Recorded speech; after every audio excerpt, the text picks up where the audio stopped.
Charm Chat Day. We're going to be chatting about Series 1, Episode 9 and 10, which were very Rexy. So I'm just going to add Josh in. Bear with me a second. Josh. I've got a little bit of hay fever today. Yeah, okay. Hopefully Josh will be here. Joshy, come to hither. Should I do a spell? Oh, my mind's gone blank that I can't think of a spell. And here's Joshy. Hello, Hello. Josh. I was trying to do a spell, and then my voice, my thoughts just went blank, and I was just like, ooh. It didn't work very well. It worked. Yeah, it did work very well. Yeah. Yeah. Oh, hi Happy everyone. Charmed Day. Happy Charm Day. Yeah. Whoop, whoop, whoop. Oh, I've been so excited. It's so hard to resist messaging you saying, oh, talking about the episodes. OMG. Yeah. So then Yes. obviously we get a proper reaction on the chat. So hi Yes. Melinda. Oh yeah, so it's very hot. I have got a fan on behind me. So if So anyone hot. can hear it, let me know and I'll turn it off. But I'm in a tiny little box room and I'm like, I need ventilation. Yeah, I'm the same. I've got the sun blasting through this window, so I'm going to slowly melt like the Wicked Witch probably over the course of this chat. Same. Oh dear, I know. We'll melt together. Oh yeah, like Wicked Witches. Hi Karen. So welcome to Charm Chat, everyone. So every month, Josh and I have been dusting off our witches' hats, grabbing the Book of Shadows and heading back to the 90s to rewatch Charmed from the very beginning. And this time we're chatting about episodes 9 and 10 from series 1. So Charmed is a TV series that ran from 1998 to 2006, and it follows three sister witches, Prue, Piper and Phoebe, who juggle their everyday lives with saving innocents from meddling demons. Oh, Karen says she can't hear the fan. Whoop, whoop, yay. I can leave it on. So both Josh and I are huge Charmed fans, still are huge Charmed fans, and it's been so wonderful to rewatch them together and then chat with Josh and you guys about them, who's watching along as well. But yeah, not only is Josh a fantastic friend, awesome person, awesome author. Is there anything this man who can't do? Check Josh's books out. But he's also a fabulous journalist as well. And I remembered the other day you'd written an article on Charmed a few years ago, didn't you? I did. Is it for SFX magazine, was it? Yeah, they have so a back cool. page. I'll show you. I found it. I just dug it out. Did of you the find attic. it? I was like, did. Josh, did I dream this or did you do it? It's real. Yay! It's kind of a spoiler for season 3 because basically, I won't show you the picture because it's a bit sad. Yeah. But basically, the article is called Prue's Farewell. Oh, yeah. And so cool. It was celebrating the anniversary of the season 3 finale, which many Charmed fans, myself included, consider one of the best episodes ever of the show. So yeah, when I used to freelance for SFX, and I remember emailing the editor and saying, "This anniversary is coming up. We have to acknowledge it in some way." Oh, I love that. So they let me write my article. So that was it's really cool. Oh, that's so amazing. One of my proudest moments as a journalist. Yeah, honestly, that is so it's just amazing that you approach them and they let you write it as well. I know. And everything. Because back in the day, I think it was really difficult for magazines to actually secure interviews with the actors on the show. So there were lots of interviews with sort of the writers and the directors and the showrunner and stuff like that. And I think a lot of the guys like Julian McMahon got interviewed, and Dorian Gregory, who plays Morris, he was interviewed a fair bit. But I think the sisters were quite tricky to secure, I guess because they were working such crazy hours. Yeah. They had so little time to actually do interviews. Yeah. I've forgotten what my point was, but the point was that you wrote an awesome article. The fallout of that was that actually a lot of the really big genre magazines of the 2000s didn't really have tons of Charmed content, and they had to really sort of like struggle to find ways to cover the show because it was so difficult to get hold of the sisters. So okay, because I wonder whether that was something to do with like their contract with Warner Brothers, with WB, maybe, and things like that. Maybe it was locked down a little more. Maybe, maybe, I don't know. Because they don't really seem, I mean, I don't know them personally, obviously, but they don't seem the type of people, they don't seem the type of people not to want to have been interviewed. So I wonder whether it was like a contractual thing or maybe just too busy. Yeah. Like but I do wonder if a part of that was that the media weren't exactly nice to young women in the 90s and the early 2000s. Early 2000s, It was a horrific time to be, you know, young and a woman in the industry. So I wonder if they were just like, do you know what? You guys, you paparazzi are always all over us. So we're just going to like not stoke the fire and just have control over this small part of our lives. And I kind of hope that is, I kind of hope that is the case because I really respect that if that was the case. I'd love to know why it happened, just to say. Yeah. Matthew said, we'll have to have a link to read Josh's article. I don't know if you can read it online, but you can sort of, there's a little taster of it, on my profile. If you scroll all the way down. I'll share it after, I'm sure it's there. That's what made me remember. I was like, I'm sure I've seen something before, and I was like, I'm going to ask Josh. It's real. I also reviewed season 1 on DVD. Or was it Blu-ray? I can't remember. When the first season came out on disc, I reviewed that for Total Film, which was like another of my. Wow! I love that. Finally get to put this information to some kind of use. You know? So amazing! I just love how on board they were to let you do it as well. I just think that's fantastic. Yeah. Karen says, I remember reading last year's Crimbo Radio Times Telemag and going, "Oh my God, that's my buddy Josh!" Yeah, I do that every year. I literally. We have the Radio Times at Christmas, mainly, I'll be honest. It's available all year round it is available. But I always go through and I always look for Josh's name, and then I send Josh a little picture. I'm like, I found you! Oh dear, like it's always just nice seeing a name out. Definitely. So last month we chatted about episodes 7 and 8 of Charmed season 1, which were way better than episodes 5 and 6, might I add, with the wedding and the dream one, which, believe it or not, are scarred on my brain. Like I can't forget about them. Really? Honestly, every now and again, my brain just goes do do do do, and I'm like, no, it's coming back. Hello, Prue. I'm the but I don't. Of your dreams. It's so weird because I was looking back at I was trying to work out what I was going to rate these episodes we're going to talk about, and I was looking back what I'd rated some of the others, and I was like, do you know what? Why do I remember the wedding one and the dream one so vividly? And then I'm like, I forgot about that. Yeah. So bad. They had a visceral effect on you. I know, it must have done. Yeah. Oh dear. But you can watch all of our previous chats up to episode, we're on 8, and then obviously today's chat on either of our profiles. It's episodes 9 and 10's turn, and we're going to break down each episode as we normally do into categories throughout the chat, like Demon of the Week, Love is Pain, the sister bond, the mythology, everything basically. Work it. So please do get involved in the comments if you've watched along, or just, if you want to comment on anything that we're saying. We'll get started. Let's go. Woohoo!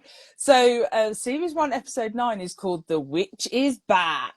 I love that. You know what? When this first aired, I had no idea that was a Elton John song. Yeah. Clueless. Oh, yeah. It's a shame that they couldn't get it into the episode somehow, but it just wouldn't have fitted, really, would it? I suppose. Maybe when Prue's going to the museum, it would have added some drama to it. Yeah.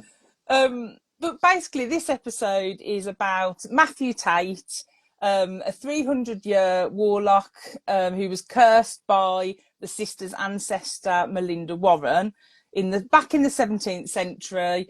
And he is accidentally released by Prue from a cursed locket, which she manages to open because obviously she's a Warren descendant, being now a Halliwell. So this warlock can copy other powers and seeks revenge on the descendants of the lady who trapped him. And the sisters in turn resurrect Melinda to help combat him and work together to capture him back inside the locket. And meanwhile, Piper works up the courage to ask Leo to ask Leo out. Can't. It's just too adorable. Oh, he's so sweet. And also on the other side of the coin, Andy gets frustrated by Prue's continued involvement in these bizarre police investigations, because obviously they're not together anymore. And apparently this was the first episode of many to come which had the word witch in the title, which I thought was pretty cool. And this episode scored about 6 million viewers upon release, which I thought, oh wow, for like, back in the day, especially when you're watching it, you know, week by week as well. Episodes. That's live. Yeah. 6 million people tuning in live to watch Charmed. That's amazing. Sharon said, love a cursed object. I love it. So I thought we'd start off, as it's very warlock centric episode, I thought we'd start off with Demon of the Week. So obviously we've got a 17th century warlock called Matthew. You know, they've always got normal names. Yeah, all right, Matt. Just makes me laugh. And he's waited over 300 years for his revenge. And he basically wants all the three sisters' powers. And he can copy the powers of a witch and like absorb their powers, which I thought was pretty cool, to be honest. So I was like, that's cool. So he basically goes on this hunt for revenge after he's released by going through the yellow pages and finding all the Halliwells to like hunt them down. He does the he doesn't get it. Terminator. There's a classic Terminator. And he would have continued until Rex and Hannah intervened. So that has to stop. It has to stop. I was like, oh yes, Rex. We'll get on to Rex later, I'm sure. Sexy Rexy. Sexy Rexy. Oh dear. So what did you think of Matthew? I'll say Demon of the Week, Warlock of the Week of the episode. Tasty Matthew Tate. Tasty Matthew Tate. Actually, when you talking about his name, because the opening scene is in Salem, Massachusetts, I wonder if he was named Matthew after the Witchfinder General Matthew Hopkins. I didn't who was British. That. He was British, but he famously was responsible for the deaths of many, many witches, so-called witches in the UK. So I wonder if that's why they named him Matthew. Do you know? Oh, maybe. I didn't think of that. I was just like, oh, what normal name we're going to get this week? He's very dashing. He's very dashing. That whole scene with Hannah, like, oh my God. Was Hannah. We were watching. We were definitely looking, and it pleased us mightily. Yes, definitely. He was a lost boy. Billy Were. He was a lost boy in The Lost Boy. Oh, yeah. So that's why he still had that gorgeous, long, flowing Lost Boys hair. Of course.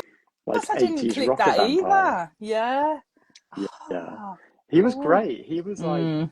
I love that his ability is that if a witch's power is used against him, he clones it and takes it for himself. Yeah, I loved that. It's actually really powerful. It's probably the most powerful thing they've encountered, which was cool. Yeah, because it mentions he's picked up the another power from another witch somewhere along the line that he still has, and I was like, this is a real danger for the sisters. Yes. Definitely. It's a concept that they play with over and over again in the show. Like in season 4, the Source has a similar plan that he uses against the sisters, and I thought he was he was like quite cheesy, Mm, but he had some really cool stuff to do. Like he had some funny yeah. lines, like when he says lawyers have not changed. Uh, it's very Yeah, that amusing. was a good one. And like his entrance is awesome. Like he jumps out of Prue's window and falls like what 10 stories to the street below.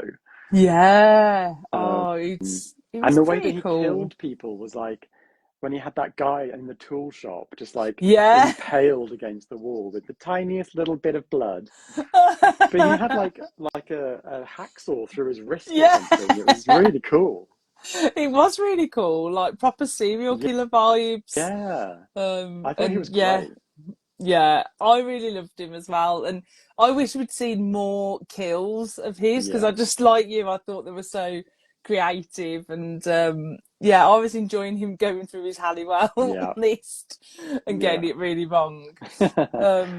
But yeah, I really liked him, and as I say, it did give like a real threat to the sisters because it's like, whoa, his power is actually dangerous and super cool at the same time. Hmm. It's like, how are they ever going to defeat him? You know, without the help of Melinda? Is Yeah, it Melinda? Yeah, completely. Melinda. Yeah. Yeah, So yeah, yeah, and as I say, that scene with Hannah when she's like getting him into out of the old clothes into normal clothes, and he's like, "Are these pants too tight?" And she's like, yeah. "No, Yeah, tighter." yeah. We like it Yeah, that way, Madeline. yeah, we like it. Yeah, I did like I liked the exchange that they had where he said, even a warlock feels shame about looking at a Mm, sexy guy. That was yeah, quite an interesting observation. yeah, That I like that. she is a warlock, but she's acting in quite a human Yeah, way, which is fun. definitely. Yeah. Yeah, it's fun. I really do love Hannah. Oh, Oh, loved Hannah as a character. She was just like, I don't know, there's just something about her. She went into the character really, really well. Like, you believed that she was like this, almost like this sexual kind of predator, which we do yeah. find out. And like, yeah, I'm not like a sexual predator in a bad way. I just realised what I said, but Yes, I was thinking that's more of good. the panther. Yeah, But yeah. you know what I mean, like this, and I liked that, like the women empowerment. That's what I'm trying to say, like of it, that side of things. I love that. I thought Yeah, that was yeah, pretty cool. yeah. Um, not sexual predator. Oh I mean, dear. she is kind of perving on him quite a lot, Well, yeah. so maybe a little bit. But Maybe, she's yeah, also just a she's also considerate of political correctness, and yeah, you know, definitely. yeah, Karen said there were only 4 channels to choose from, though. So talking about that rating of the 6 million, there was only 4 channels to yeah, choose from, though. So all of us watched the same show to avoid being the only one who didn't. Yeah, that's so yeah. true. Then you go and talk about it with your mates at like school At or the college or water something. cooler. Yeah, definitely. Or in my case, in the music Ah, room, because that's where I always used to ah, hang out in the music room. Yeah. yeah, um, yeah, Matthew said, yeah, I think I only had 2 channels in 1998 and they were both fuzzy because I lived in a basement apartment. oh, oh, Matthew said, I thought he was a lost boy. I said it loud last night. Thanks for yeah, confirming. Yeah, I didn't even click that. So yeah. cool. So He's cool. just such a chameleon. Apart, the hair obviously was the same, but everything Oh, else was yeah. different. Like I can see it now. Now you've said it, I'm like, Yeah, yes, of course it is. yeah. um, so jumping on to work it Work here. here, because obviously you mentioned that obviously it happens at the auction house where Prue releases Matthew from the locket. And as you mentioned, he jumps out of the window and survives in front of all these onlookers. Mm, Um, and then obviously that brings Prue and the auction house obviously into the forefront again of Andy and Daryl's investigations yeah, with them, and they interview like Rex and Hannah, and then Prue runs off, and so there's all this like work drama going on. yeah, yeah. So did you like that it was initially centered around the auction house? I loved it. Yeah, I loved that. After the guy jumps out the window in front of sort of like 50 witnesses, Yeah, I love that the police do actually go and investigate. They add sort of like real world stakes to all the witchy stuff. And it's fun seeing real people reacting to this magic.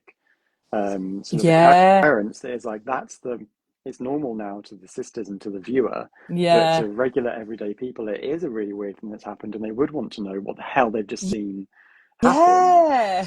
So Like that it's bloke really that fun. gives the interview and he's like, I've never had a day Yeah, like this. yeah, yeah. Such a drama queen. There's always one though, isn't there? Yeah. And it was Oh really fun dear. to see not Lex, Hannah and Rex sort of acting concerned for Prue, Yeah. like hamming it up something chronic. And Morris, who's normally the one who's a bit like, oh, something weird's going on, he just Mm, it doesn't doesn't register for him click. whatsoever. That's how good they are. Yeah. Yeah, I love it when Rex they're like, oh, look at the damage, to the window and all this. And he's like, oh, I don't care about the damage. I just Yeah, care about Prue. And I'm like, whoa, you sold it yeah, there. yeah. Well done, Rex. Yeah. Sexy Rexy. Yeah. Oh, I did love how we did see more of Hannah and Rex in this episode as well, which really did lead well into to episode 10. We paired Yeah. these episodes so well I together, Josh. know, I know. It's all us. It's not the show. No. I also like that line that Rex says when he's like, "Stop worrying, Hannah. You're going to get wrinkles on your horns." It was great. Yeah. And then he kind of like touches her Yeah, there, like, I'm going to get like wrinkles. that's where they're gonna go. Little Yeah. wrinkles on those And horns. one more thing was that I liked that when the locket turns up and then Matthew pops out, so to speak. If Whoa! only.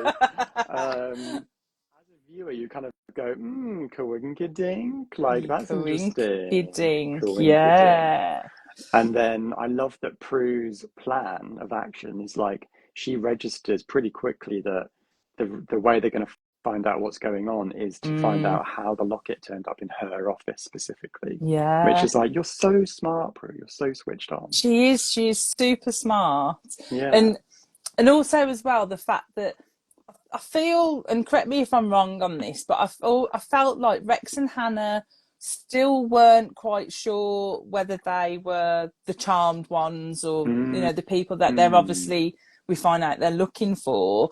And at that moment with the locket, it kind of just confirms it and seals the deal. And then that's yeah. it. Then they go full force into their, trying to use Matthew for their plan and full force into their plan of what they want Yeah, essentially. yeah, exactly. Yeah, because they'd heard the legend of the locket, Yeah. but they didn't know if it was actually true. So Yeah. it's kind of a test on both sides, kind of Yeah. to see to see if they actually are the prey that they're looking for, kind of thing. So So yeah, do you think that's why like they are finding all these old antiques and getting Prue to value them maybe. because they're trying to find that one that confirms it to them that they're the Mm, ones after that they need to go yeah, after, like that's the final possibly. confirmation. Yeah, maybe um that's it. I like that theory. mm, Yeah. Yeah, like made me wonder because there's been a few times like with the wedding and the idol and stuff like that I Yeah, thought, oh, there's always been like possibility, but then this like seals the deal yeah, 100%. yeah. Yeah. Matthew said I couldn't stop looking at the stiff suits they were all wearing. I didn't remember it being that dressy back then, but when I thought about it, there was a lot of suit wearing back then. Yeah, there Ah, was. interesting. Like we was watching what did we watch the other night? Father of the Bride 2. Oh, classic. Because we'd watched Father of the Bride the other week, and I actually did say to Kev, did people like, well, first of all we had a huge discussion on how old George Banks is meant to be in that Oh, film, and we yeah. was like, are we now older Oh, than George yeah. Banks? But anyway, and then I was like, did people really walk around in like full suit and tie just to go for a walk and stuff? Like, I don't remember Yeah. this. No.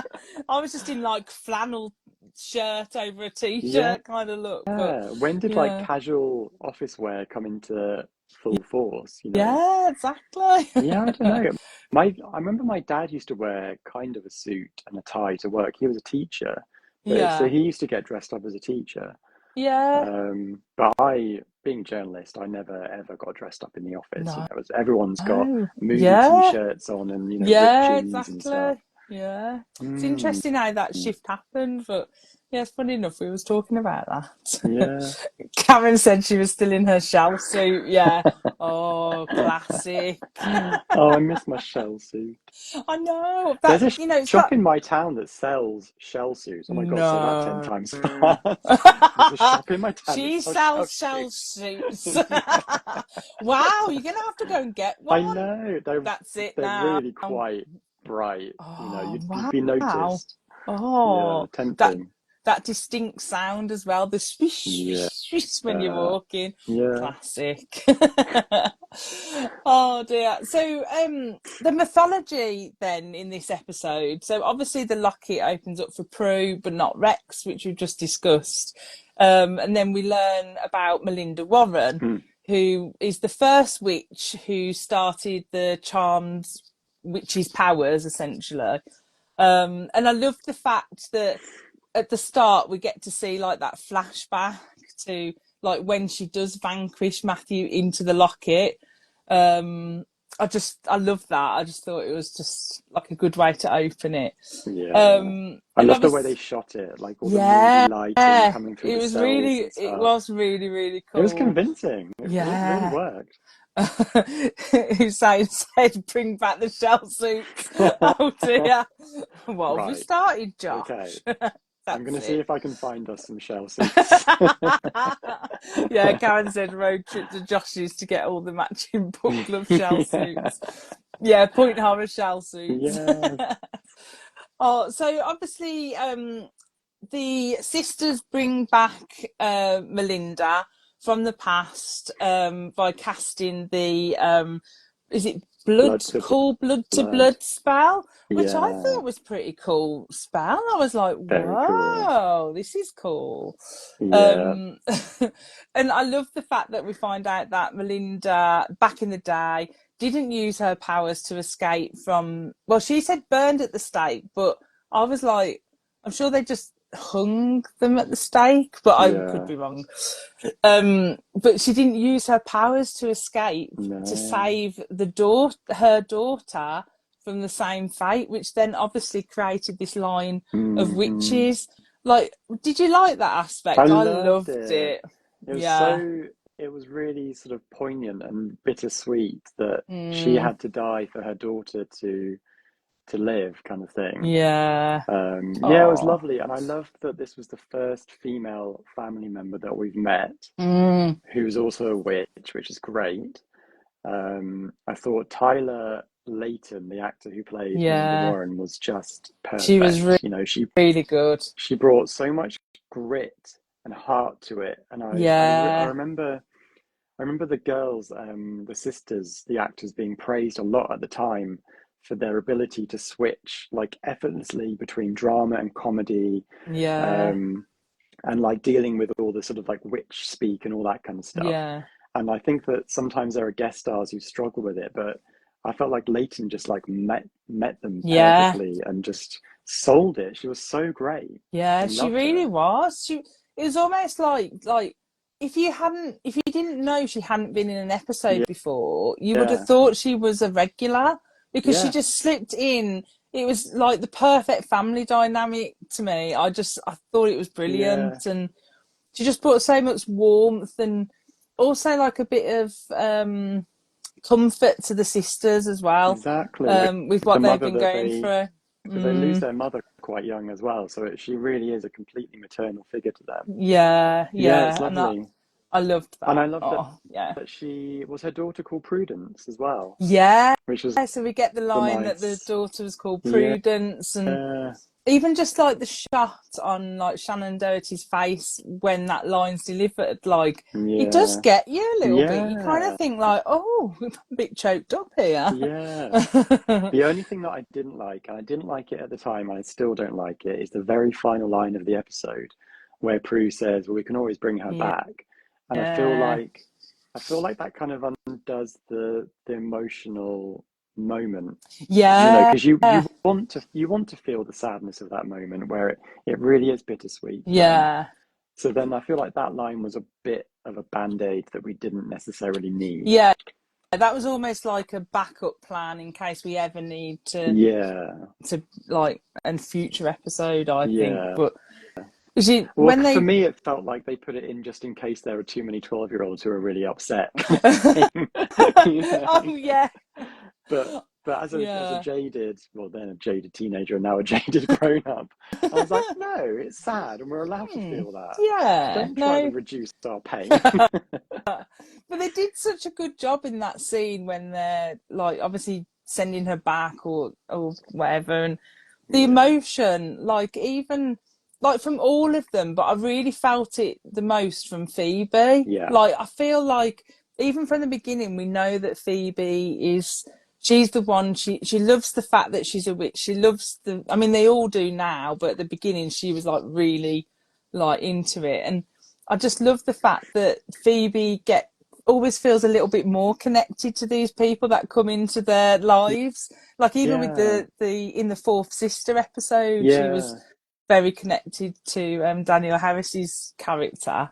I wonder how much of that is the fact that because she's a bit of a daredevil, she perhaps is like less risk averse than the other sisters, which means that on the one hand that makes her incredibly open to, you know, lots of different people who come into their lives, but also it's sort of like, is that a slightly reckless behavior because she is kind of endangering herself a little bit, not necessarily with Melinda, but definitely with 𝐓𝐻. That was it, 𝐓𝐻. Definitely. I just feel like, I don't know, maybe because she's the youngest, she feels it a little bit more, but I just do think Alyssa Milano gets that across like really well for me. She comes across as like really warm and welcoming and interested, which is lovely. It's why I think that's probably why everyone loved Phoebe so much in the first season. Yeah, probably. So we also find out that the sisters' powers are growing. And for the first time we see that Phoebe sees the past and not the future, really which is kind of like a power advancement. So do you like that aspect that their powers are growing? Yeah, it's really fun. I love the way all their powers develop. The only one I don't like, which I think probably a lot of fans don't like, you know, Phoebe makes the joke about, oh, for some reason I thought I was going to be able to fly. Yeah. That's like a really funny joke. But then I think like Alyssa Milano genuinely did want her character to be able to fly. And so in later seasons, she does develop. They do levitation. Yeah, I remember that. Never really felt, it was like a bit of a budget buster because it's quite expensive to get rigging like that involved. But also it just didn't really make any sense because all the powers develop quite organically. And she does get actually a third power that does make more sense, but the levitation was always just a bit, that's silliness. And that was a joke, not, you know, reality. Just remind me, does the levitation happen after series 3? No, it's right at the start of season 3. Oh, okay, interesting. Okay. And then she gets another power boost at the start of season 6. Okay. Matthew said Melinda has very 90s hair for a 17th century witch. Oh, yeah. But do you think that's after the makeover? Well. Yeah, like the makeover, like put her straight into the 90s, right? I love that. Hussein said, I dare you guys next chat wearing shell suits. You won't be able to hear us though because we'll be just swishing. Just be like static. Matthew said it would have had to been a goth shell suit for me back in the 90s. Yeah. Sharon said I was a goth too. Brilliant. Melinda said, I love the idea of being able to talk to an ancestor. Like if you could have that power, that would be an amazing power, right? If you could put that spell and do that spell and do that, that'd be so cool. I'd speak to my nan. Matthew said, speaking of Prue, did anybody notice at one scene where they're sitting at a table, everyone else gets a clear shot and Prue's are all soft focus? I did notice that. just like later quite a Doris few Day times. movies. Yeah, there's one shot and I thought, whoa, that was like really, really Quite out of jarring. focus. Yeah, God, I don't definitely. know why. Very odd. Yeah. Yeah. I do like that Melinda also tells them that the Book of Shadows has grown over time as well, Yes, I and that the love sisters that. can add to the book. So all the knowledge of their ancestry is continually being put into this book. Yeah. That's sort of, it's just lovely.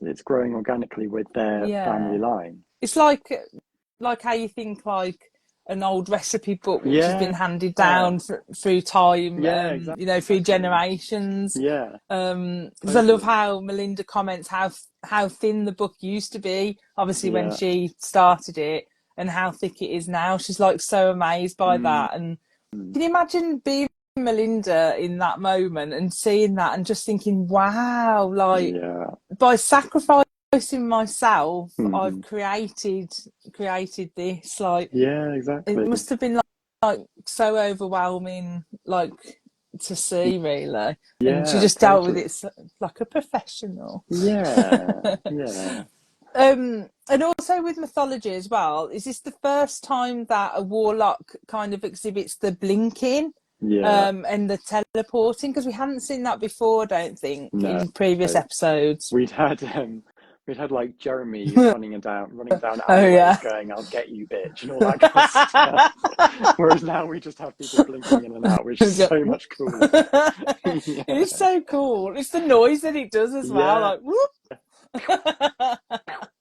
Oh dear, yeah. I love the line. It's quite a clunky line, but I kind of love it.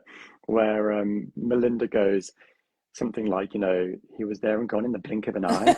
Yeah, it's called blinking. Blinking. It's like, oh, right, makes sense. No blinking way. Yeah, Oh, yeah, yeah, I like that one. So obviously later in the episode, they try and do this warlock curse.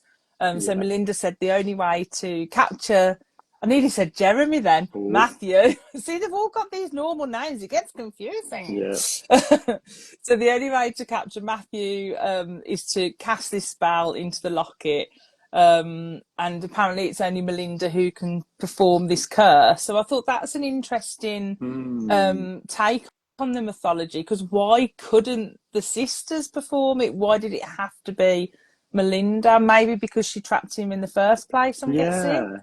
Yeah. I don't know. Is it because she's like all of their powers concentrated into her, maybe? Oh, maybe, So yeah. she's So like she's like the a Uber witch. combined, yeah, an Mm, Uber witch. I like Uber witch. that. But obviously the spell that they have to do requires this very specific feather. Yeah, And I they love keep it. going on about this feather, and Prue obviously remembers that There's when even she a bit of worked at the slow-mo when the feather crosses the, yeah, cast feather. into the pouch. Yeah, so Oh good. dear. Yeah. So the Prue remembers that this feather she can get from the museum, and Yeah. I thought that whole scene was, it was quite funny because you don't really see her. I wanted to see her steal the Yeah, feather, basically, but I yeah. didn't get it, and I was Couldn't disappointed. afford No. it. No, they couldn't Like I just wanted to afford to see her hire it out. pluck it out of the, whatever was in the museum. It was quite Don't. confusing. It It was wasn't. like, oh, she's done it already. Oh, well done. Okay, moving I on. just, yeah, and it's like, and it was dark when she went. So did she still have keys? Did she Yeah, break in? Did she have to do like, Mission Impossible style down to get the feather? yeah. We're never going to know, Cutscene. and I'm really disappointed. Yeah. I imagine she could pull it with her telekinesis. Um, Oh yeah, so maybe. she could have just hidden by the fire exit and stood And then there and waited for people to be gone. gone. And Yeah. yeah, Maybe. But maybe. we're never going to know, Josh. I don't I know what I'm going to know. do now. We can we can just decide that she did a Mission Impossible drop from the ceiling. Yeah. It seems like a Prue thing to do. She's like, I'm Yeah. gonna I rock like this. that. Yeah. Oh dear. Was there anything else you picked up on the mythology side of things? There was So the blood to blood spell does get used again to quite a Oh. heartbreaking effect later in the show, but we'll reach that at some point. Yeah. Tyler Layton, I really wish that she'd come back, but I think that Yeah. she was really big into the theatre scene, and she still is. So she couldn't. Her schedule meant that she wasn't really available to come back to the show, which is kind of a shame, but it does make her appearance very special, I think.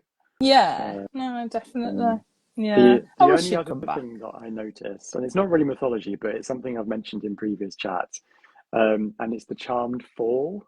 Yeah. Phoebe, so when Phoebe gets pushed to the kitchen floor in Quake, she does her landing on her arm, which is what everyone does when they fall over in Charmed. Oh, I'm on my arm, it's fine. This is where I've been going wrong all my life when I fall over. Obviously, I'd go like that, Yeah. but no, we need to learn from Charmed that we just need to fall and go. Yeah. Yeah. Yeah. We've learned our lesson. Yeah, definitely. Yeah. So the sister bond then. So obviously in this episode, the sisters have to work together. But I liked it at the start of the episode. We see Phoebe helping Piper with Leo at the start of the episode, like egging her on to try and ask him out and do things. Just love Leo. I love him so much. Yeah. But then we also go on. Yeah. No, I like that we see that sort of like friendly, funny rivalry has been resolved. Yeah. And now Phoebe totally has Piper's back because she's like, oh shit, you actually really, really like him. So I'm going to be your cheerleader now rather than your rival. Yeah. Because I don't think Phoebe was really into him anyway, if I'm honest. No. She wasn't. He was always meant to be Piper's. Yeah. And we also see Phoebe as well helping Prue with Andy to a certain extent, like avoiding Andy. And I love it when Phoebe goes, Andy, where's your warrant? And I'm like, go for it, Phoebe. That was really cool because Prue is the toughest by far. We all know that Prue is tough. She's the eldest. She can look after herself. But it's quite moving to see Phoebe stepping in and being tough on her behalf when she knows that her sister is quite vulnerable in this area of her life. Yeah, definitely. It is. And I don't know whether, I don't know how to explain, but I don't know whether Prue realises how much Phoebe is doing behind the scenes. Does that make sense? Yeah. And it's almost like we're seeing her grow up a little bit, I guess is what I'm thinking. Yeah, totally. In front of us. Yeah. What was you going to say? Well, because I'm trying to remember, when Phoebe stops Andy at the door, does she then go into the living room and that's where Piper and Prue are? So Prue must have heard Phoebe. Yeah, maybe, definitely. Guarding the door. Yeah.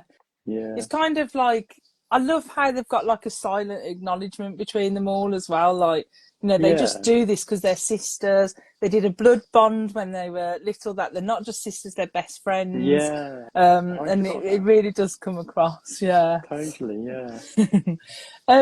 So obviously they have to really work together with Melissa in this one to defeat Matthew. So did you think the sister bond, as we've mentioned, we liked them all together? Did that work for you then? You liked that bond? Yeah, it was really cool because they just there was no real tension between them. They were just working together.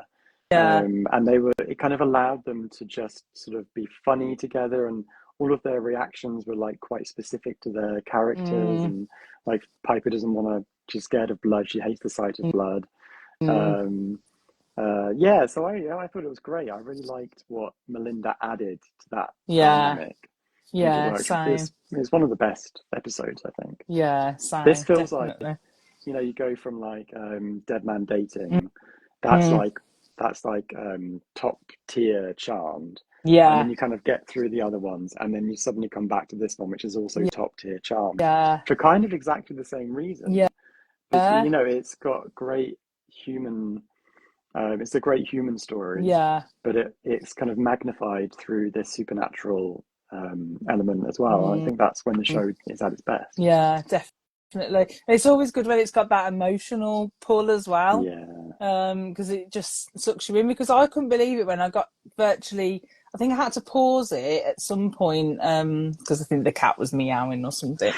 And I paused it and I was like, oh, I've nearly finished the episode. Like, it had gone so quickly because I was so absorbed in the episode that I couldn't believe it. And then I thought, oh, I haven't made many notes, but not because it wasn't bad. It was just because I was like really absorbed in the episode and what was going on and all the little bits, and loving the characters in this one, and the way that they are together. So it was really great. Nice when making notes is like a chore because you're enjoying the episode so much. Like, oh shit, I need to make some notes now. As soon as I finished, I was like like quick. But normally, like, as I go along, I'm just like making like brief notes, and then I can't read them later because I've made loads of spelling mistakes, but because I'm not looking when I'm typing. Sounds exactly. So sign of the times in this one. So did you notice anything in this? Nothing really hugely stood out to me, obviously, other than the obvious being from, Salem. Did you notice anything?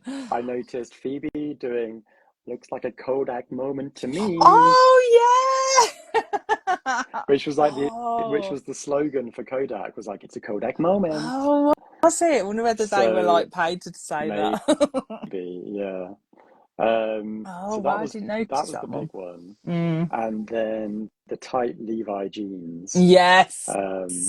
Clearly, like, now it's like, I still wear skinny jeans even though baggy jeans are back in fashion, but back when the show was on, I was wearing baggy jeans. So it's all just as complete. You've just changed. Farce. Yeah. Oh dear. Oh yeah, the Levi jeans. Remember all those Levi adverts? Yeah. Oh dear. Dancing around. Do you remember being super disappointed? Right, this is going off topic. But do you remember the Levi advert with the spaceman? Oh. That one? Do you remember that one? No. And then I went out, I was like, I love this song. Brought the CD single, and it was not great. No. But actually now, like, I really like it. But at the time I was like, what happened? There's no more space, man. Wasn't there one called Animal something? Animal Instincts? Oh yeah, something like that. Yeah. They were definitely a one-hit wonder, Babylon too. Oh yeah. Oh dear. Matthew's put, I'm going to have to go back and rewatch this and see what I've missed. We had a guest last night, our surrogate son. He's 27 and has never heard of Charmed. What? I was in shock for a lot of this episode. Oh my God. Oh dear. Yikes. You need to rectify that, Matthew. He's got 7 seasons of pure joy ahead of him. Yeah, pure joy. So did you notice any charming dialogue in this one? I loved there was also the yellow pages that you mentioned. Oh yeah, sometimes. Yeah, of course, yeah. See, I thought I hadn't picked up on anything, but clearly I did. You totally did, yeah. I also or maybe that's in the next episode. Don't worry. Charming dialogue. Charming dialogue. I liked Phoebe saying, "Am I the only one in this family who inherited the take a chance gene?" And Pipe was like, well, if I remember my chemistry correctly, I think it's attached to the mind your own business or something like that. It's just so typical sisters, isn't it, as well? Like that banter back and forth. Oh, I also brilliant. Loved, I didn't mention it. Where is it? Is it in mythology? Oh, no, it's not. Sorry. No. Okay, I'm getting confused between the 2 episodes now. Yeah, I don't blame you because they were 2 really good episodes. So and they completely go together, don't they? Yeah, they really do go well one after the other. Because when I was making, just refining my notes earlier, I was like, "Is that in that episode or the other episode?"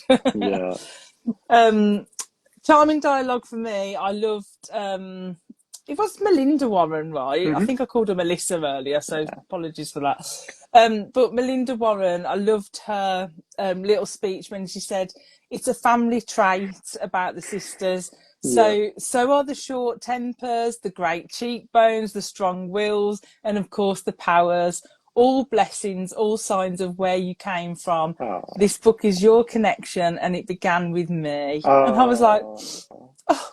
Wipe them tears away. Shed a tear. Yeah, Yeah, I that's loved that. lovely. Yeah. There's lots of And then, scenes.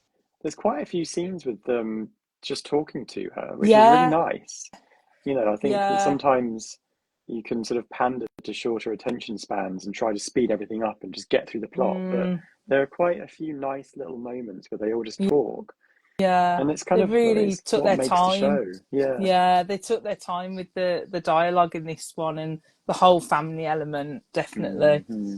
And the other one that I liked was when Piper says, "I can't stand the sight of blood," and Prue goes, "Evil beings have blown up in our attic." And Yeah. Phoebe goes, "Disintegrated to dust right before our very eyes." And Prue says, "And you're afraid of a little drop of blood?" And Piper says, "Fine, just cut my finger." Yeah. So good. With Oh, your I love plastic that. dagger. Yeah. Yes, it's so clearly plastic as well. But I love it. Yeah. You couldn't tell back in the day, but you can with No, high def now. yeah, definitely. Yeah.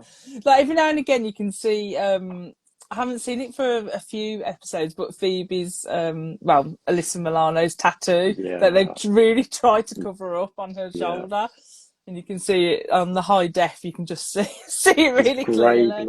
glare on her shoulder. Matthew said he'd never heard of Absolutely Fabulous either. Mm. Whoa! Wow. I feel old. Yeah. Has he heard a scream? Surely he's heard a scream. Yeah, And I know what he ask did Matthew. last summer. Ask. Yeah. Gotta have done. So who was your sister of the episode in this one, Josh? This episode is really difficult because, as we said, they are very much Mm, a team. But I think Phoebe kind of shone the brightest, to be honest, because she yeah, is, in this episode more than any other, she really is there for her sisters in yeah, different ways. yeah, Um, so, she's cheering on Piper, she's a bodyguard for Prue. yeah, So I think, yeah, for that reason, she's my sister of the week this week. yeah. And I said wrote down the same. Like it's so hard to pick like just one sister because they Yeah. all just work together, and the threat level is just so real in this Mm, one. mm, But yeah, I agree. I think Phoebe for me in this one, just for the pure, sticking up for her sisters, the emotional connection. I just felt she had more of emotional connection with Melinda. mm. Um, that just really came across more than the other two for me. Yeah. A bit like we've seen that side of Phoebe before, but it was just like this. You could just tell she just idolized Mm, her, and like this is mm. this is what we was meant to do, and yeah. Yeah. So I just think it came across, and whether that was intentional or whether that's just how Alyssa Milano played it, and it came Yeah. across really, really well. It was so well done. Yeah. Yeah, Well I done, just love her. everyone. Yeah. Yeah. Um, Matthew says, "I say Phoebe too." Sharon says, "Phoebe definitely." There you Yeah. Oh, I love that we're go. all on the same We page all with love that. Phoebe. And then also I have to say as well, Shannon Doherty in both of these episodes, Yeah. chef's She's kiss. great. Great. She's so great. So how many brooms out of 5 would you give this one? The Witch is Back. It's a It's a 5. 5!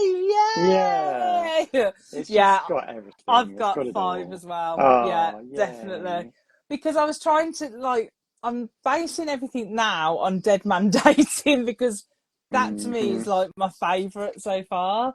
Yeah. And that's a tough one to beat. But this one just had so many good elements to it, and yeah, Yeah. I really liked it. And I was like, do I like it as much as Dead Man Dating? Yes, I do. Yeah. I So feel like yeah. this was. Do you remember that in America they used to have sweeps weeks? Oh, vaguely, And it was yeah. basically there was like a very small, I think it happened 4 times a year. There was like a small window where shows had to bring in the biggest ratings they possibly could Yeah. because it was all about attracting the best um, advertising rate. And the Oh. advertising rate for a show was set for, I think, the full year. So Mm. during sweeps weeks, they would do really big episodes that were intended to like grab as many people as possible, because then that meant they could go to the advertisers and say, look, we get 6 million six million viewers per episode. So, you know, we want to be paid as much money as possible, basically, for adverts. Oh, wow. That's so interesting. And it's really interesting watching the show, especially Charmed definitely had like it kind of, each season you can see which episodes were the sweeps episodes because they pulled out all the stops, and they definitely did it with this one. And they definitely did it with Dead Man Dating. So I wonder if, I don't know exactly which episodes were sweeps, but you can kind of I wonder if there's a way you can feel it, but I'd love to know, like with Charmed and like with other TV series as well, like which ones were those episodes, just to see if you can tell the difference.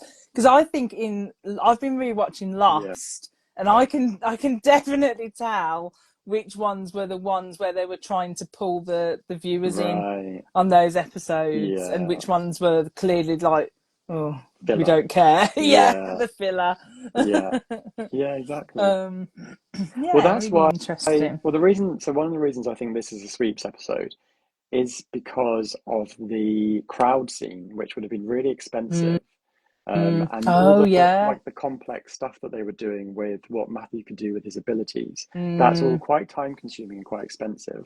So they would have budgeted to put more money into their sweeps episodes than in other episodes. And then obviously with him as an actor as well, being from the Lost Boys, maybe they were trying to pull that, you know, and you've got that audience in as well. You've got Morris is back, you've got Andy, you've got Leo. You've got everybody. I think I said last week that Leo was gone for a while, so I apologise. I was completely misremembering just how big of a role he plays in these episodes. But yeah, you've got like the full cast in this episode, and that is expensive as well. Definitely. Melinda said 5 brooms as well. Matthew said 4.5. Sharon said 4.5. Matthew said, I remember sweeps week. You always watch during sweeps. I love that. Matthew said sweeps week was in February in 1999. I just looked it up. Oh, interesting. February's got some pretty terrible episodes for season 1. Interesting. Speed Ray Chick said it's going to be hard for Dead Man Dating to be matched for me. Yeah, I was a bit like, is it? Yeah. So Speed Ray Chick said 4 brooms for her on this one. Sharon said Prue's demise was a sweeps week episode. I was living and working in Hollywood then. Oh, interesting that they did that on sweeps week. So that would have been May. I've got it here, May the 17th, 2001. Oh, wow. Oh, interesting. Matthew said began on February the 3rd, 1999. I presume the sweeps week in 1999. Oh, interesting. I'll have to look up which episodes that was. I've got a feeling it's going to be possibly the Wendigo. I can't remember now. We'll see. So should we jump on to episode 10, Wicca Envy? Let's do it. Oh, I'm excited for this one. Sexy Rexy Rex on the beach. Oh, I tell you, he was doing his job in this one of like future audio narrator for Smut. He's like, go to bed, Prue. Well, no, it weren't like that, was it? It was like, you want to go to bed, Prue. You want to take that tiara. Oh, I loved it. So this episode, Prue's boss and secret warlock Rex uses his astral projection that we never knew about before.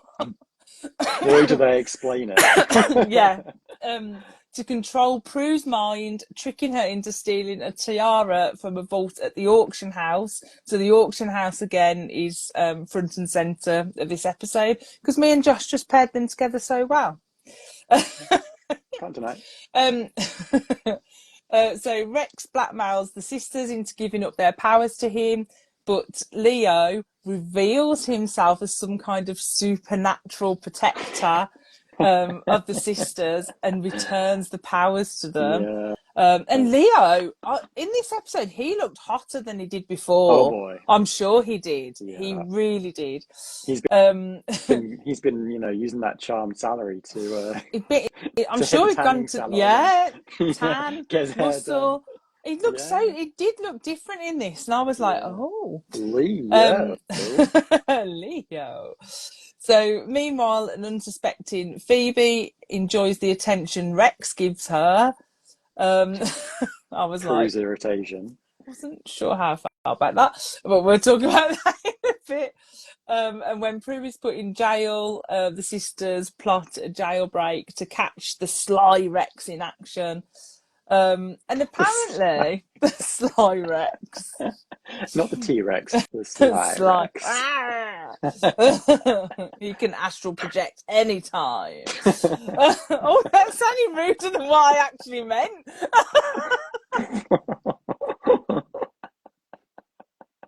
Oh dear. Oh god. Oh, I knew it was going to be one of them. I did put up a warning earlier. Shelley unleashed. Yeah, that's it. Sexy Rexy. So apparently this episode was originally conceived as the first season finale had there only been 13 episodes. Makes and sense. it kept the tradition of what they were going to do with Leo closing the door at the end.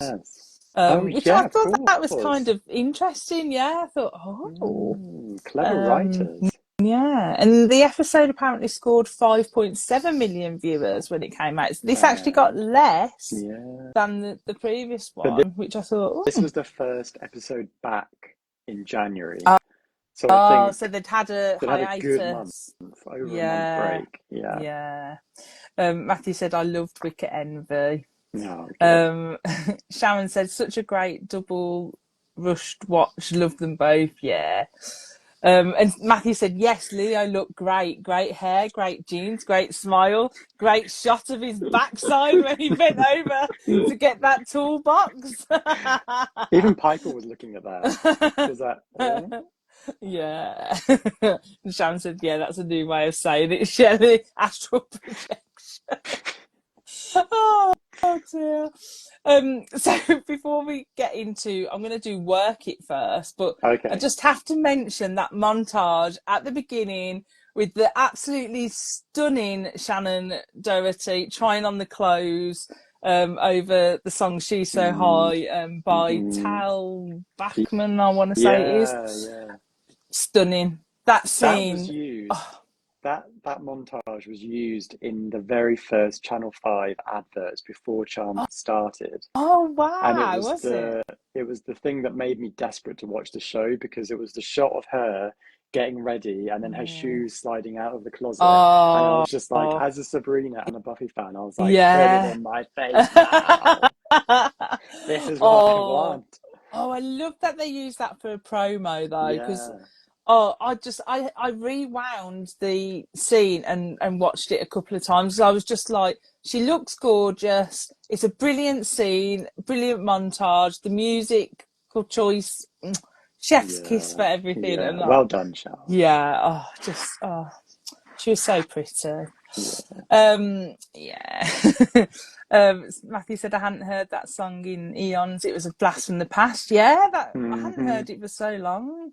And Sharon says, "Such a fab montage." It's just so brilliant. So we'll start with work it on this one, because obviously it centres around the auction house again. So the tiara has been stolen from the auction house. And obviously it revolves around Sexy Rexy and Hannah. What's he call her? Hannah. Does he call her Hannah Kitten? Yes, he does. Something like that. That's exactly what he does. I've been practicing my all day. So again, this was obviously centered around the auction house. Do we like it when the episodes center around their workplace? Do you like it? I do. Yeah, I think it's a clever way of taking something that could be quite boring, which is someone doing their job, and actually making it fun and interesting. So yeah, it worked. It worked for me. I really liked it. I thought that Neil Roberts, who plays Sexy Rexy, I felt like he was just having an absolute ball. He was loving this episode, loving it. You could just tell. The thing that I'm confused about, and I still don't fully understand this. So it's Buckland's auction house, and so Rex and Hannah assumed the identities of people they'd killed. Yeah. But one of them was called Rex Buckland. Yeah. But presumably of no relation to the actual auction house, because otherwise you'd question how he could be replaced so seamlessly if he killed someone at the auction house called Rex Buckland. Yeah, whoa. It didn't. I was really confused. Yeah, that was confusing. Yeah. And I did love how like the two obviously they were killed at the same time as well. So they must have been they were workers of the auction house, right, that were killed. I'm guessing. I'm just guessing. I'm not sure. It's a bit Yeah. Sharon said Rex felt very panto villain for me, and I loved it. Yeah. Oh, I loved him. Loved him. They're such a campy duo. Yeah. So what do you think of, like, obviously it's their workplace, but do you like the Hannah and the Rex dynamic, like, between them? Like, I think even just as actors, they had a spark between them, like, somehow. They were just like really, really like tuned into each other. So did you like that we saw more of that? They were fun. I think that when I was watching it originally, I was kind of accustomed to quite scary villains like in Buffy or in the X-Files. So to have these two that are really quite campy was a bit sort of like, oh, but what's the threat? Because they just go around wearing suits all day and having a bit of sort of like slightly uncomfortable sexy talk. I didn't like hugely love them, but I kind of like the way that they were used in the show. I thought they had a clever plan. I liked that they were part of an arc, the show's first sort of demonic arc. I did feel bad for Hannah in this one because, like, she basically, her character kind of only really existed in order for Rex to have someone to, like, explain things to or tell things to. She didn't super have her own. She had no agency of her own. She was kind of a lackey, which is like, yeah, okay, fair enough. But I did feel a bit like she was acting incredibly thick at the start of the episode, purely so Rex could explain to her what astral projection was. Even though we had literally just seen him doing it, we didn't need him to explain it any more than that. And then, like, even like with Hannah being the lackey, like you say, even like in the episode before, he was like getting her, take Matthew to this place in your car. So she was really just like the lackey for him, definitely. Yeah. And then you get that like scene, don't you, where he's like explaining the astral projection, and then he's like, and the power of suggestion and things, and she's like, I don't understand. So then he like does his astral projection thing and like, you want to remove your clothes. This is what I mean. Audio book. Slutsville, here we come, right? Reading naughty books in hell. He's just got one of them voices, hasn't it? But obviously Rex and Hannah, to a certain extent, end up being our demon of the week. And again, like, to me, it felt like a real threat to the sisters. Like, second episode in a row, it's a real threat. It's happening in the workplace. It's people that they know. It was just the police are heavily involved. It looks really bad for Prue. You know, you can feel the walls kind of closing in around them, and it's because the demonic threat is one thing, but a real world threat actually has really quite long-reaching consequences. Exactly. You've got that threat of you got that impression, the police are after Prue a little bit from the previous episode, and then in this one you're just like, oh, I'm really Prue's in trouble. Yeah, definitely. But she had that amazing knitted hoodie on. She looked hot. She was honestly, it was amazing. Her best I was like, outfit so far. Wow, I love that. was so cool because they mentioned at the start of the episode that she's got a new wardrobe. Oh, So, yeah. so I'm wondering then, so you said this was the first episode back after a small break. So maybe they made some wardrobe changes and that's how they got into it. So are we going to see more sexy Prue outfits now? I mean, Maybe. it gets pretty explicit in a couple of scenes. And you're like, okay, isn't it winter right now? Yeah. California. The mad crocheter says, yeah, the real world threat adds a lot to it. Yeah, it really does. Like the tension, everything. Yeah. Sharon said, I felt like they could lose everything and I liked that tension. Yeah, there was a real serious threat in this one. And it's clever how Rex's plan is clever. You know, he's watched other demons fail in direct confrontation on the magical battlefield. So his plan to opt for sort of real world black man is very clever. And also the stakes feel different because there's this dilemma of the girls giving up their powers, but only just in the previous episode they've had their matriarch Melinda Warren sort of explain to them how valuable their powers are and how proud she is of them. So you get that real sense of they really do have quite a lot to lose here. Yeah, the stakes are super high. And I really like as well how we get more, like, obviously we know now about astral projection, which we hadn't known before, the power of suggestion, which you kind of got before in the dream episode. But then like illusion casting as well, that Rex does with the apartment when he brings Phoebe for his date, because he kind of goes after Phoebe, doesn't he? Well, do you think he really wanted Phoebe? Nah. He probably would. If she'd sort of said, come on then he probably would have. Because maybe. But well, he was doing it purely to wind up own gain. But so I kind of like that illusion casting element that we hadn't seen before as well. So it made me then feel like, whoa, it's like a warlock as a demon.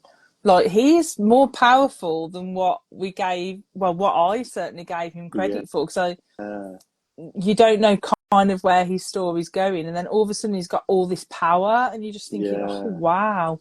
Part of me kind of wishes that they had, I know that they weren't really allowed to do much of an arc explicitly, but I kind of wish that they had had him accruing powers over the course of the first 10 episodes in the same way that Matthew did. Because then it would explain how he suddenly had these abilities that we'd never seen before. Yeah, because it was just random. All of a sudden he can do this astral projection. It was a bit random all of a sudden. And obviously as well, moving on a little bit onto mythology, the special spell in the Book of Shadows, that there's a spell there that can strip their powers from them. I mean, one, I want to know who put that in there.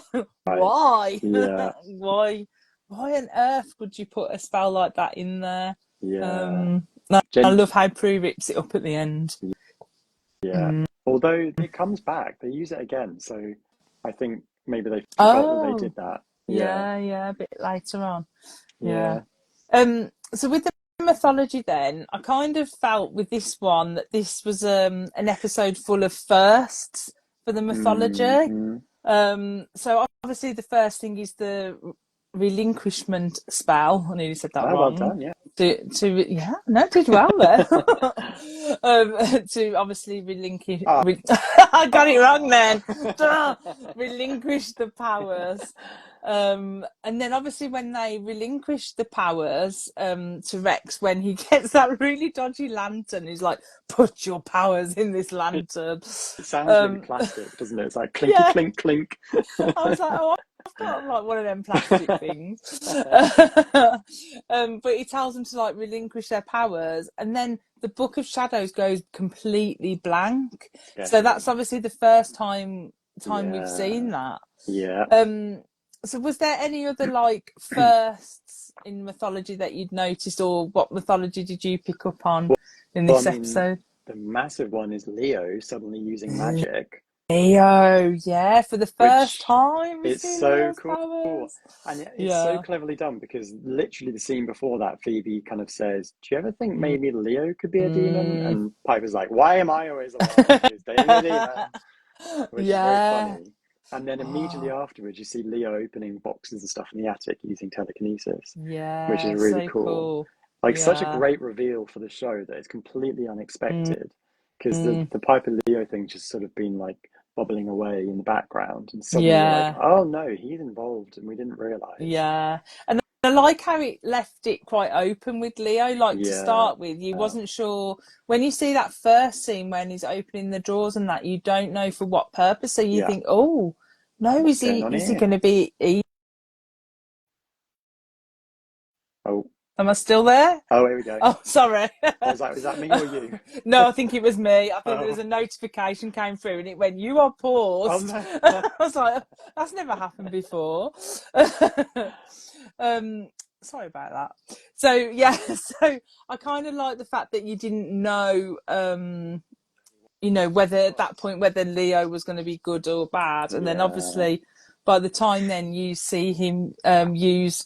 I think I looked it up and it's literary manipulation he used to reverse oh, the relinquishment spell. Learning all because these he big kind of words. his hands glow in the way that they glow when he heals somebody. Yeah, So that was like a bit confusing mythology wise, but yeah, it was nice that he was the one who did it.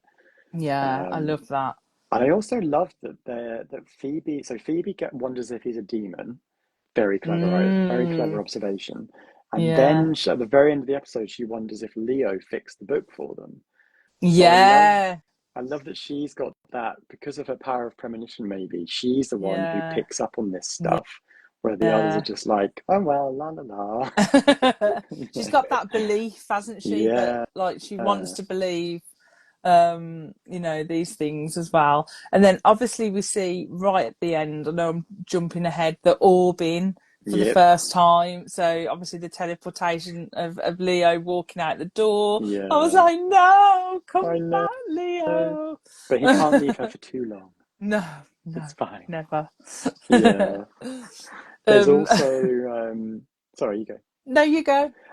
There's also at the very end when Rex and Hannah are vanquished, she's screaming, it wasn't my fault. I didn't fail. He did." So there's like a massive Mm, clue that there's an even higher power yeah. at play here, and it's that sort of question of who that person is.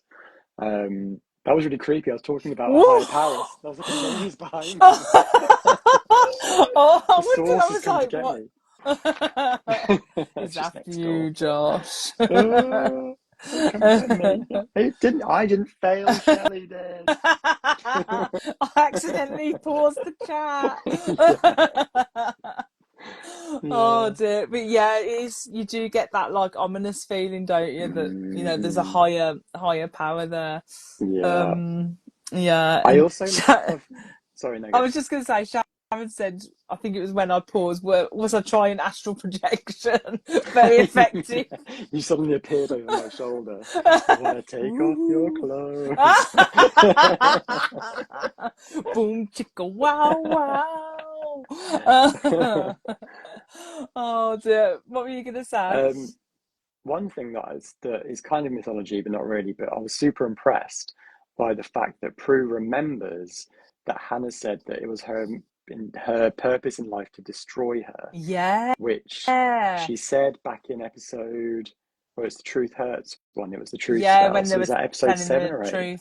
Yeah. So that's like Prue is so damn smart. She remembered Mm, that even though it was like a mm, bit of a funny thing. yeah. And like that's actually genuinely very good continuity for this show Yeah, because definitely. they forget stuff all the time in later seasons. Yeah. So for them to remember that very specific line is great. Like, Mm, well yeah. done, show. Well done. Yeah, Yeah. well done. Well done.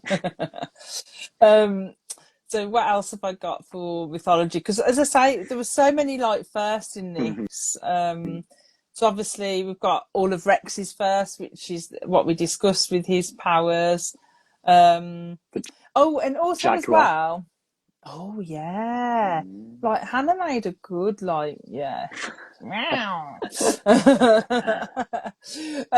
But yeah, so with Rex's powers as well, when he actually implants a premonition into Phoebe. Yeah.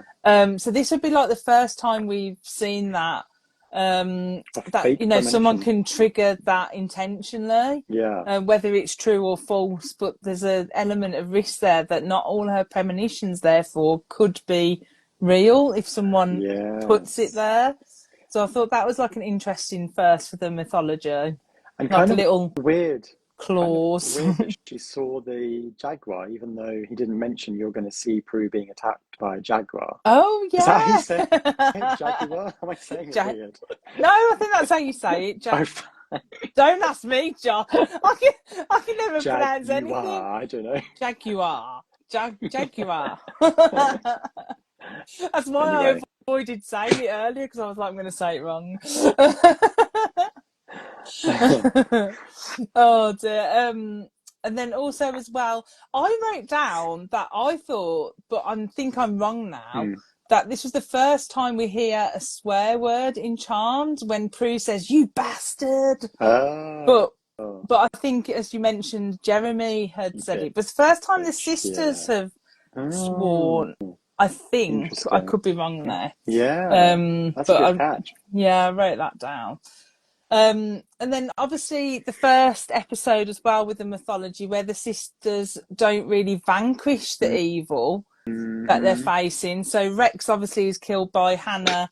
I put in panther form or jaguar form when Prue uses her like telekinesis, and Hannah is then vanquished. So really they don't vanquish the evil. No. They cause it themselves. The evil causes it themselves in that way. Yeah, they self-destruct. Yeah, which I thought was quite interesting. Yeah, true. And then I also liked as well that Prue demonstrates that she can reposition someone frozen by Piper's power. I Yeah. thought we hadn't seen that before. There were so many like things in the mythology, and I thought, oh, they're really setting it up. Yeah. So now I know this was like a new set of episodes after a break. They were obviously setting things up to like push that further. Yeah, totally. I kind of like that. It was great. It's kind of cool. Yeah.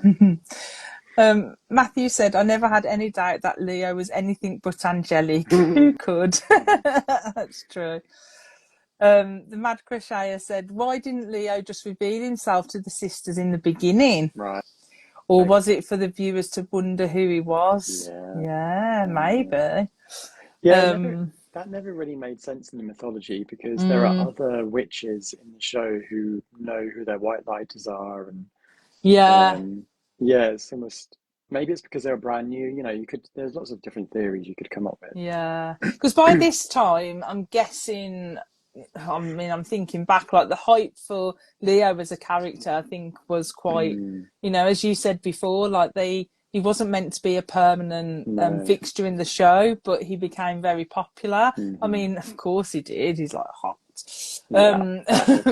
Yeah, but yeah, so it was a good addition to the cast, I think, definitely. Speed Rachel said, when Leo was in doubt, I was so shocked and upset I had to Google it to find out straight away. Phew, all is well. Matthew said Leo could reveal himself in every episode as far as I'm concerned. So true. So true. So obviously the sister bond then, like the previous episode, as we mentioned, you get a sense of a real concern from both the warlock world and the human world, as we've mentioned with the police. And obviously this is the first episode where they do lose their powers. So what did you think of their bond as sisters in that moment, especially when they're losing their powers, or they choose to, this is the only way we can save ourselves, is to give him what he wants, give Rex what he wants? It was, you really feel how they're feeling, don't you? It's sort of, there's a real moment of just like, oh well, I guess it was fun while it lasted. Yeah. And I love the fact that none of them kind of argue, we could get our life back, which is like, that kind of became a thing later in the show where Piper was just obsessed with having a normal life. It became her Yeah. thing. And it really kind of soured the magic a little bit. And, Mm. you know, when you can blow things up and move things with your mind or freeze things, it's a bit Yeah. like, that's really cool. You don't want to be moaning about it all the time. Yeah, So that's true. I like that. I like that there was no question of that being a positive thing, that they were going to lose Mm. their abilities. Yeah. Um, And yeah, I also liked as well the fact of Phoebe and Piper like breaking Prue out of yeah, prison. That was just like genius. I yeah. love that. Is that in my Um charming dialogue? No. Oh no, yeah, it is. I'll talk about that later then. Ooh. But Yeah, that whole scene I really loved, and that no one noticed at all yeah, that she was missing the whole yeah. time. Yeah, loved that. What did you think about Piper's hair in the past two episodes? It was shorter, right? I don't I don't know if it was shorter, but she Oh didn't no, it was have the the fringe, the fringe. bangs. Yes. Sorry. Yeah. Yeah. Sorry, I was thinking of Prue in my head when you Oh, said it. I sorry. don't know why. Yeah, no, it I was think me having a hers moment. is shorter. Yeah, Prue's was Yeah. shorter, but yeah, Piper's hair. Yeah, I shared a Yeah. thing earlier because I was like, oh, the bangs have gone. Yeah. Because they were always like quite in her eyes, weren't Yeah. they? And Yeah. I shared a thing in my stories earlier saying where Holly Holly. Marie Coombs, yeah, is talking about it. Right. And she's like, oh, I got a really serious phone call after Yeah. that episode. Was like, Piper needs to have bangs. Yeah. So she It's so has to weird bring them because back. at the time I just didn't Yeah, notice. And then the bangs do come back in yeah, the next episode. yeah. But it does make her look sort of less, because I think she's kind of meant to be this like nerdy, nervous sort Mm. of creature. But when she was like all swept over, she looked quite glamorous. Yeah, she looked lovely. Yeah. Yeah, I yeah, think they should have kept her without the bangs yeah, personally. I same. think she looked really good. And the new look as well, like, the swept look for Leo. Yeah, That's what totally. it was. Yeah, Yeah. But I did think, I thought that you could tell that all had a little bit of like a little hair glow up. makeover. I think, yeah, Yeah, definitely. yeah. And Prue with her fancy clothes I and know. yeah, Best so wardrobe. fancy. So love is pain. Oh, Sure pain. is. So obviously we've discussed Leo looks hotter in this episode. But I loved the whole scene at the beginning with Leo and Piper and the sisters and Yeah, Piper and Leo and a little clasped at the front bra. yeah. Leo And then in his white obviously, vest. yeah, him in his white vest. Phoebe saying that she personally is a SHW, a single hot witch. Yeah, Oh, I yeah. loved that. And then you get Piper that skidding whole across the floor. the charmed fall. Yes. But then obviously we get as well that whole scene where Piper is discussing about another first, Piper and Leo have Uh, sex. yeah. Mm. So, But but maybe not, because there's that whole scene where she's talking about she kept freezing him. yes. Oh dear, like That's very bizarre. Like that. Can you imagine? I was Oh, like, okay, like I was like Phoebe in that moment, like tell me more. I need yeah. to know like a little bit more When? information. When? Yeah. Yeah. Oh dear. So what did Piper. you like that? Obviously the sweetness of Piper and Leo, but then also the banter between the sisters in Yes. that So, moment. so good. Yeah, I loved it. And I love that you're so completely rooting for Piper and Leo. You know, Yeah. you've seen her go through it on the dating scene, and then Leo is Yeah. so perfect for her and such a lovely guy. Um, so when he suddenly says, "I might have to go, I'm gonna have to go away for a Mm, while," I loved her reaction because you could kind of see that she was just putting up a front. That yeah. she's like, "Okay, well, thanks for telling me," kind of thing. Where Mm, she was already scared to invest. Yeah. And now this has happened. You can see her kind of thinking, oh, well, of course, that's This is what's going to happen now. just typically what happens to me. And yeah, oh, bless her. Yeah, you do feel that. You do feel that pain from her, definitely. Oh, poor Piper. But it's all going to work out. Yeah. And then obviously the other side of Love is Pain is Phoebe sets a date with Rex. Which she seems to be strangely really into. Like really into it. And I think she says something like, don't you just love that accent? And I was like, yes, Phoebe. Yes. So cringe. I couldn't really tell if she was into it or if she was just really excited about the band. Oh yeah, the mention of the verb. Yeah, which was hilarious. All I could imagine was that they had in the script put, "I really love that band. Insert band name here," kind of thing. Who will let us mention them? Yeah, exactly. Oh yeah, it was so cool that they got a mention though. Yeah, it was. Yeah, it was weird. I didn't buy that thing that was going on there at all. I didn't really know why she was excited about Rex, because she likes bad boys. Yeah, it was very random. Like all of a sudden, like it was just very, very random. But and then she is poor and doesn't have a job, so maybe she was kind of thinking, because he does offer her like a job, chance of an interview or a job, or something, doesn't she? Yeah. And he does that really cringy line, like, because she says, "Oh, what do I need to do for this?" And he was like, "Oh, you only have to sleep with me." And I thought he was being serious, and I was like, "No, sexy Rexy." Yeah. Oh dear. And then obviously you've got the conflict then with Prue, because she just wants her work life, her home life, and her witch life completely separate, which is failing her spectacularly. Definitely. Never going to happen, Prue. She says this now after what's happened in the last few episodes. And then obviously we've got Andy still there in the background. Him and Prue aren't together. I found him quite moody in these last two episodes, which is rightly so. He's split up with Prue. He's got a lot of murders going on. A lot of weird Prue's under stuff happening. Prue's under suspicion. She's in jail. But I did like it the way Andy says at one point, "Oh, fate keeps throwing us together," to Prue. And I thought, he still likes her. Yeah. Definitely. I did notice in the last episode, The Witch is Back, he says to Morris, Prue and I aren't dating anymore, there's no conflict, but he looks like really miserable and upset when he says it. Oh, he looks so sad.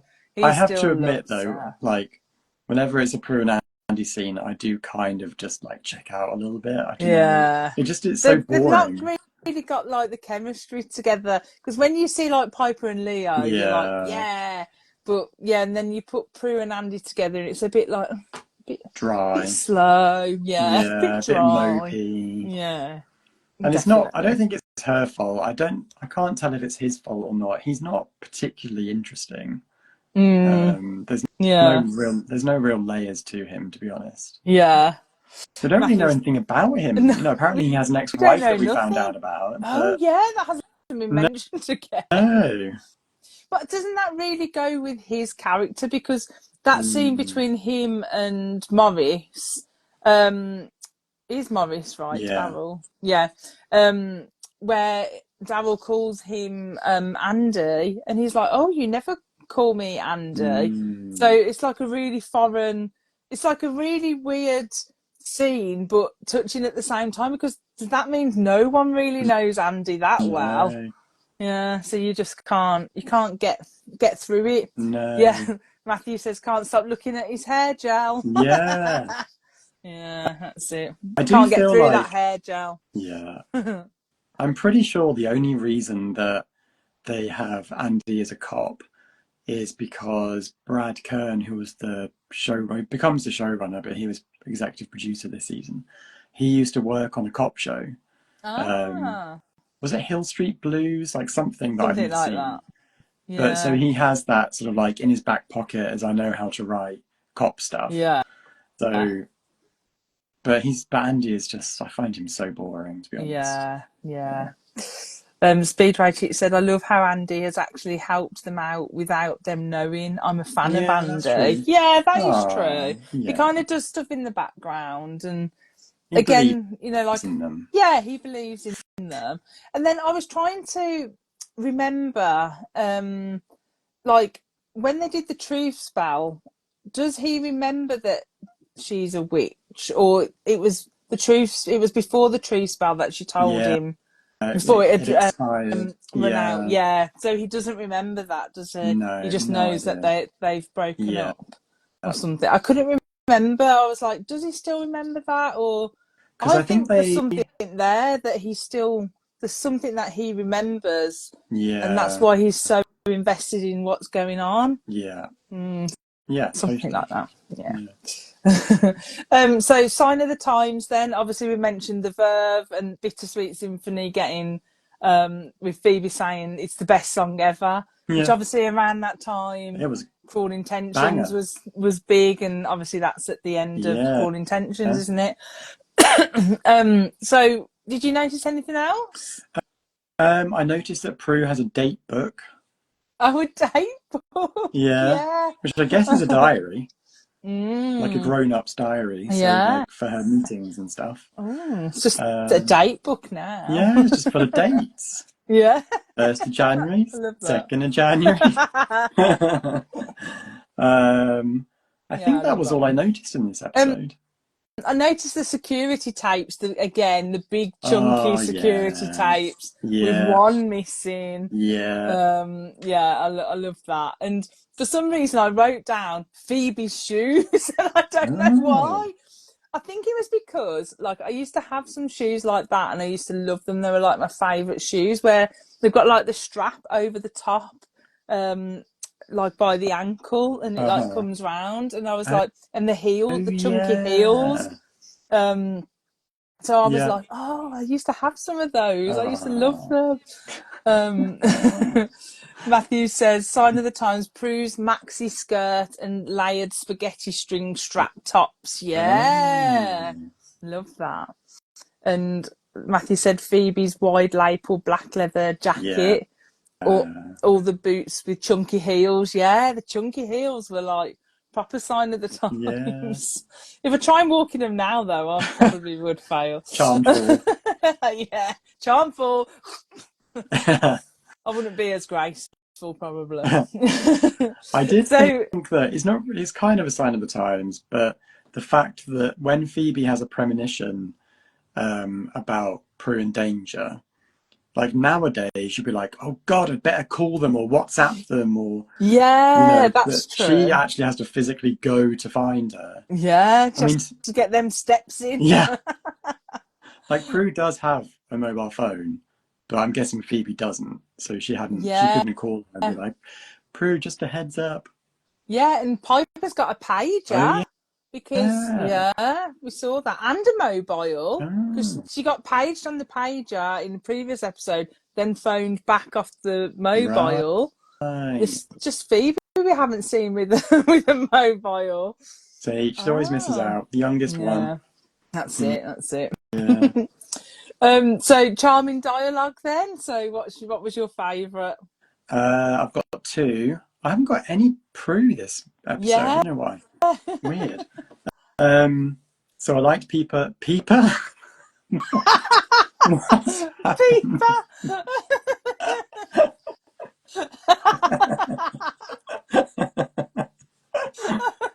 Peeper!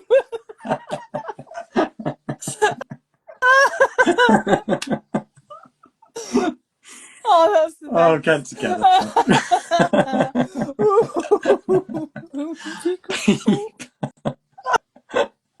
Oh dear. Oh God. Put my teeth back in. It's normally me. I liked Piper saying, been there, done that, when Phoebe said that she's just dated a warlock. Oh yeah.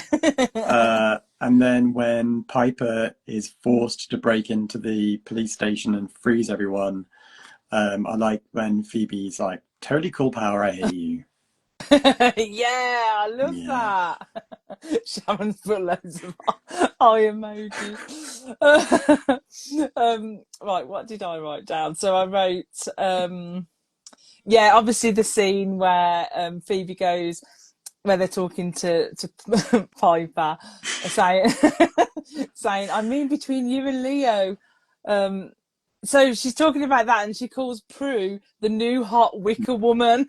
Yes. And I love that. And then she goes, and things are looking up. And Piper goes, don't say that. The moment someone says that, everything goes south. And Phoebe goes, unless you freeze him. Yep. I thought, that is my sense of humour. That is something I would say. In the gutter with you. Yeah, in the gutter. What else did I write down? And then, yeah, also, I don't know who said it. I missed who said it, but I thought, oh, what a brilliant line, where it says, witches forever and damn proud of it. Yeah. And I was like, yeah, go witches. Yeah, exactly. Yeah, I like that one. Yeah, I did put that down somewhere. Anyway. Yeah, I can't remember who said it, but someone definitely said it. It sounds like a Phoebe line, I thought. Totally. Yeah, so we'll go with that. So who was your sister of the episode in this one? I think it's hard again in this one. I don't know. I feel like they all have their moment. I loved, but is this the one where Prue blows up the oh my god, what's it called? I completely lost the ability to speak now. I've got a spell on me. I've got a hex. The airbag in the car, is that in Wicca Envy, or is it in the previous one? Don't remember it in this one. I might be wrong. Well, it's got to be in this one. Yeah, it must be. Yeah, it has to be, surely, because it's her and Andy. Yeah, it's gotta be. I think probably Prue just edges it, because it's kind of like her work mess. You know, she goes through the ringer in this one. Yeah. So even though, like, obviously I love Piper and Leo, and I love Phoebe, but I think Prue kind of, her life is the one that gets turned upside down in this episode, so she gets Sister of the Week. Yeah. I couldn't decide in this one. I thought Prue definitely went through the ringer in this one. She gets put in jail. With that guy. The stakes. I know. Yeah, and the satisfaction on her face when she like pushes him back and he's like, oh. Oh, the airbag goes off after she steals the feather in the previous episode. I couldn't remember. But these episodes just go so well together that they just do merge into one. Yeah. They are written by the same writer, so it kind of makes sense. Oh, interesting. Yeah, definitely. But yeah, the stakes are definitely higher for Prue. So if I had to pick, I'd say Prue. But Phoebe, the one-liners that she comes out with, again, in this episode, like I've said before, they're just like, she's on my wavelength. Yeah. But yeah, Prue, the poor thing, the stakes were super, super high for her in this one, definitely. Speed Race, it says, I think Prue was in trouble with Andy in both episodes. That's what I mean. They're very, very similar. And also, I know they're not part of the witches, the charmed ones, but I just love Rex and Hannah in this episode. Like, I think even like when Hannah changes into a panther or jaguar or whatever it is, and obviously ends up jumping on Rex. I mean, Rex's death was a little bit like, I needed a bit more blood there. Totally. But even just like that whole thing, like when she transforms back and you actually do see how tragically mortified she is by what she's done, and then obviously she's got to explain to her boss what's happened. Like, you just know that she's like scared, and I just do think that comes across. I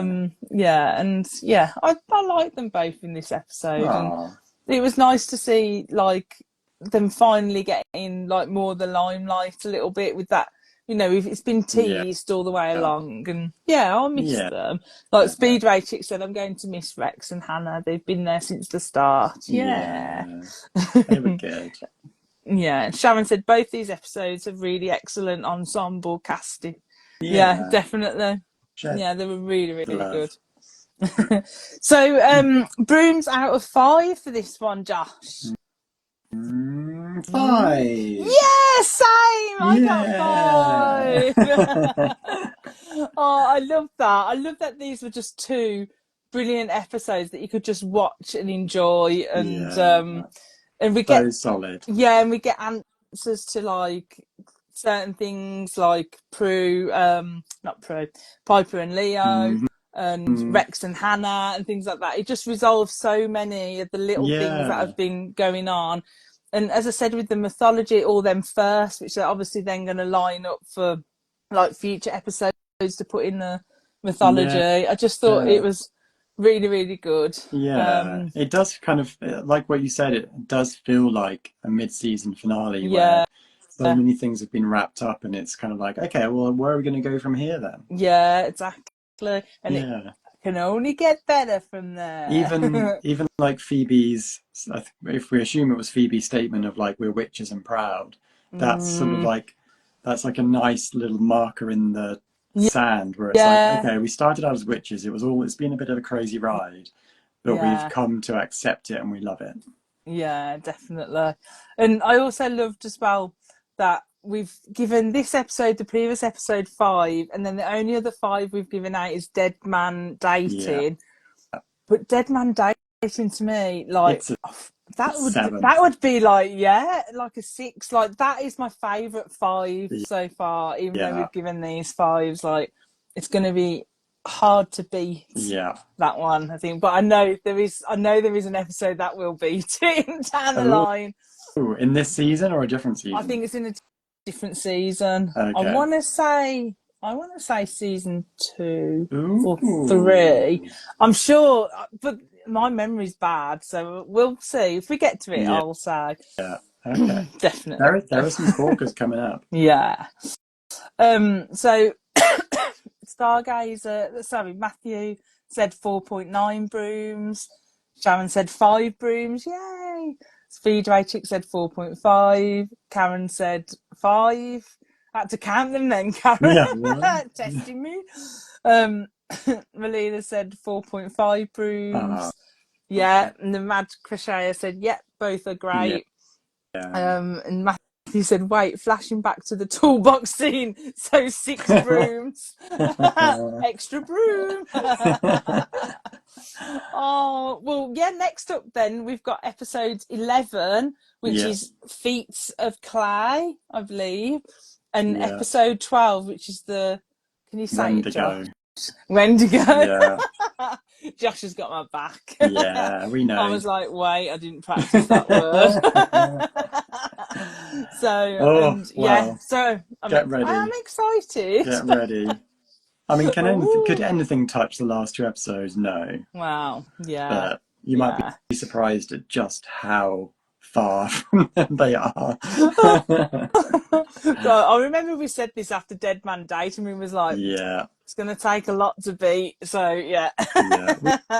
we've been here before. We survived. But Josh, thank you. Shelley. I'm so glad we're going on this journey together. And we're almost halfway through. I know. I can't believe it. Yeah, I can't believe it. But I'm loving it. And I have to it's so hard to resist watching them before the chat, because otherwise my memory's not very great. So I'll just forget. So I try and watch resist. It on the day. Day or the day before. Otherwise it just goes. But it's so hard to resist watching the next ones straight after, when you've watched 2 good episodes, one after the other as well. But if your memory is as bad as mine is, you could just watch them right now and then just watch them again next month. I could do, because I said that to you, that's what I was going to do, didn't I? I was like, I might watch them and then just forget, do a little recap for myself before the chat. But then we'll see. You do you. No one wants to do that. Thanks everyone in the comments as well. And we will see you next time. See you later. Bye. Bye.